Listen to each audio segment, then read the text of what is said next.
Today we're going to talk about steering wheels, and so I've got Macca to come in today and help us with this, because the truth is some of it's a little confusing for me. It's been a long time since I drove a race car. Did you have buttons on your car back then? The radio. Yeah, the radio button, and that was about it really. We've come Not a lot of buttons, we've come a long way. It's overcomplicated. Yeah, I'll do the funny stuff.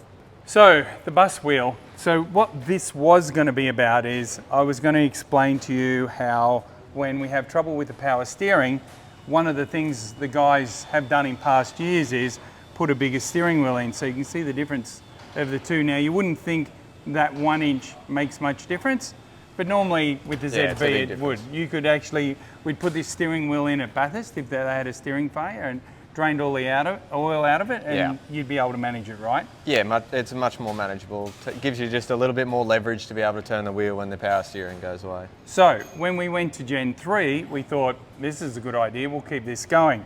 But the problem was the seating position is different, the legs are much higher. The legs are much higher, and also the windscreen is much smaller, and so when you've got the bus wheel in, with the top of these being flattened, this one isn't, and so it's virtually in your eye line. So it was a really difficult one to be able to see the dash, see over the steering wheel, and actually see where you were going. And that was the biggest problem I found when I used it at Adelaide a few years ago. And Andre didn't like it either. So this one, it's out. No. We're not going to use that again, probably. It's no good. So, but I thought while we were talking steering wheels, we'd give you a bit of an update on how the dash goes, which is why he's here. So we've actually got, we're replacing a steering wheel on this particular one, which is a different material. So this one you can see is suede, which is what they were all like back in my day. And you just rough it up with a wire brush and it would last for a while. This one, I don't know what the material is, but it's sort of sticky, isn't it? Yeah, I have no idea what it is, but it is much stickier. So we're going to give that one a go. It's we've never really had the option for different material. Yeah. Some people use like a tennis racket tape and actually tape around the edges, which gives them more grip and a bit more thickness in the steering wheel as well. Yeah, because you know, some people like a thicker grip, right? Yeah. These are $700 a piece. I'm not going to touch that. So, talk us through this, Macca, so you can see where... Yep, we've got the paddles at the back. One is for the radio, one's to be able to flash the headlights. We've got the full course yellow button, not that we're ever a fan of using that. The pit limiter, so that'll then, once you engage that, it won't let the car go over 40 kilometres an hour in the pit lane. We've got our throttle map, which we can change. So the Gen 3 came in with new maps, so we've got 10 options of those, which we can change from a qualifying to a race. Acknowledge button, which is pretty much a reset on any alarms. We can scroll through the pages. That's probably more for the mechanics to be able to use. We've got our indicators, which are pretty simply labelled there.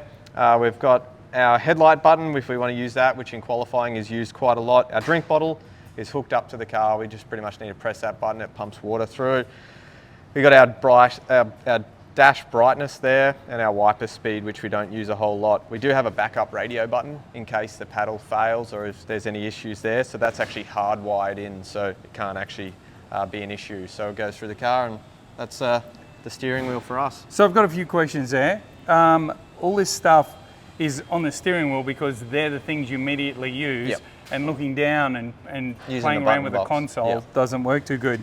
Interesting, the drink bottle button, back in my day, you just sucked on the drink bottle hose. That's how you got a drink. I think they're a bit more precious these days. Yeah, there's a bit of that. So that's pretty much how it all works. One of these will set you back $6,000. The steering wheel connects on through here, and you can see all the wiring goes through the center. That's another $1,000. One of these puppies, I'm not sure I mentioned that before, but that's about $700.